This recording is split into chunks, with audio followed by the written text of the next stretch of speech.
আজকের এই ক্লাসে জাস্ট আমরা স্পোকেন ইংলিশের একটা গুরুত্বপূর্ণ বিষয় আমরা করব। দেখো, একটা ছকের মাধ্যমে আমরা 4টে এক্সপ্রেশন তৈরি করব। দেখো, শুধুমাত্র ভার্ব পরিবর্তন করে করে। দেখো কি করা দরকার, করতে হয়, করতে হবে, করতে হতো।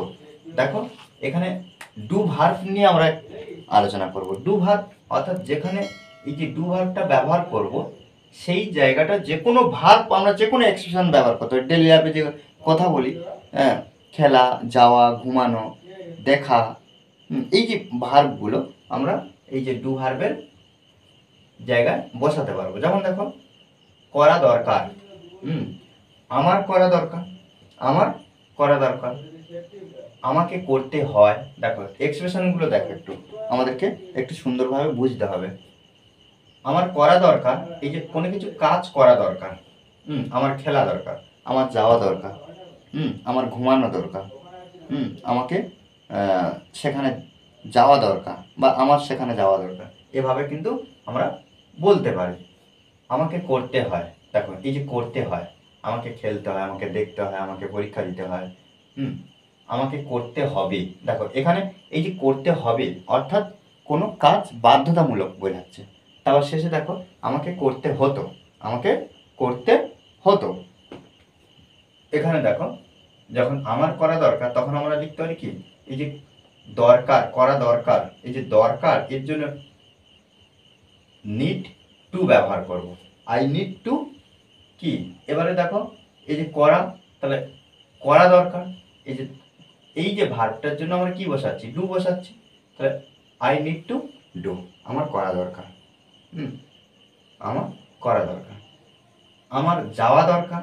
সেক্ষেত্রে দেখো এবারে প্রত্যেকটা আমরা কি করব, নিড টু ব্যবহার করব। প্রত্যেকটা আমরা এই সরাসরি করে আসি, তারপরে এভাবে এভাবে আমরা করব।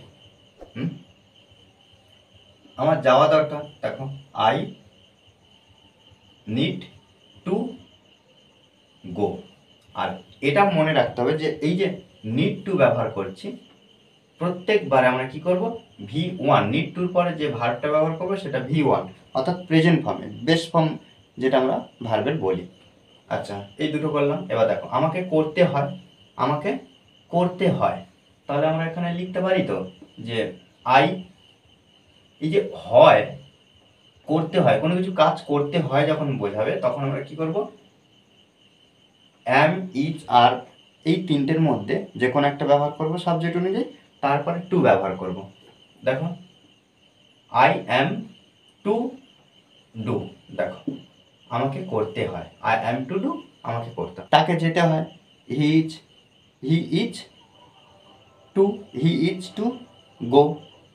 দেখো এভাবে কিন্তু আমরা প্রত্যেকটা এক্সপ্রেশন সুন্দরভাবে ব্যবহার করবো। স্পোকেন ইংলিশের ক্ষেত্রে সব থেকে গুরুত্বপূর্ণ বিষয়, আমাদের অনবরত প্র্যাকটিস করতে হবে।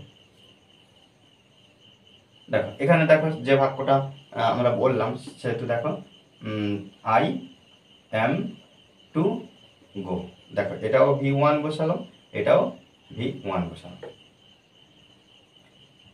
এবার দেখো আমাকে করতে হবে, মানে কোনো কিছু কাজ বাধ্যতামূলক, আমাকে করতে হবে, আমাকে যেতে হবে, আমাকে খেলতে হবে, আমাকে ঘুমাতে হবে, সেক্ষেত্রে তাকে খেতে হবে, সেক্ষেত্রে আমরা কি করব, হ্যাভ টু ব্যবহার করব। দেখো I have to do, I have to do, আমাকে করতে হবে, আমাকে যেতে হবে, তাহলে লিখতে পারি আই হ্যাভ টু গো।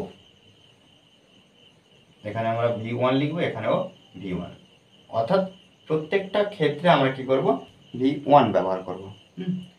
আমাকে নিতে হবে, আচ্ছা এই কটা আমরা পরে করছি। তো দেখো আমাকে করতে হতো, হতো শুধুমাত্র এই যে এক্সপ্রেশন ব্যবহার করা হয়েছে, হ্যাভটাকে হ্যাড করে দেবো, হ্যাভটাকে হ্যাড করে দেবো, তাহলে এখানে হয়ে যাচ্ছে কি, আচ্ছা I had, I had to do. দেখো I had to do, I had to do, আমাকে করতে হতো, আমাকে যেতে হতো, তাহলে এখানে লিখতে পারি কি, আই হ্যাড টু কি গো, আই হ্যাড টু গো। দেখ আমাকে যেতে হতো। হুম, তারপর দেখো আমার নেওয়া দরকার, আমার নেওয়া দরকার, আমার জানা দরকার। আমাকে নিতে হয়, আমাকে জানতে হয়। দেখো এই এক্সপ্রেশনগুলো খুব সহজভাবে আমরা দেখবো। দেখো এখানে একইভাবে আমরা শুধুমাত্র ভার পরিবর্তন করে দিতে পারি। তো এখানে নেওয়া, নেওয়া ইংরেজি কি? টেক মানে নেওয়া। হুম, টেক। একইভাবে আমাদের ভার্বের কিন্তু কোনো পরিবর্তন করতে হচ্ছে না, ভার্ব কিন্তু সেই V1 থাকবে। অর্থাৎ প্রেজেন্ট ফর্মে থাকবে। এখানে দেখো তাহলে এখানে লিখতে পারি কি?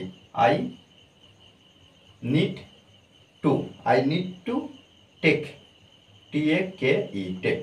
আই নিড টু টেক, আমাকে নিতে। আচ্ছা, এখানে নিড টু ব্যবহার করা আছে মানে নেওয়া দরকার। নিড টু মানে দরকার, আর টেক মানে নেওয়া। আমাকে নিতে হয়, তাহলে এখানে কি লিখবো? যে আই এম টু টেক। ওকে। আচ্ছা, এই যে কটা বাকি আছে, এই কটা আমাকে কমেন্ট বক্সে জানাবে। কেন? কারণ আমাদেরকেও প্র্যাকটিস করতে হবে, কিন্তু এই এক্সপ্রেশনগুলো কিন্তু ব্যবহার করতে হবে। কি এক্সপ্রেশন? যে যে হবে, আমরা হ্যাভ টু ব্যবহার করব। এই যে হবে, কি হবে? নিতে হবে।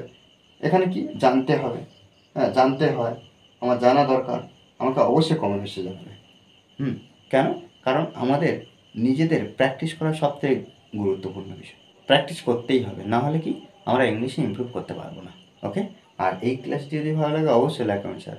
আর যারা এখনো পর্যন্ত এই চ্যানেলটি সাবস্ক্রাইব করেননি তারা অবশ্যই চ্যানেলটি সাবস্ক্রাইব করে পাশে থাকবেন। Okay, thanks for watching this video.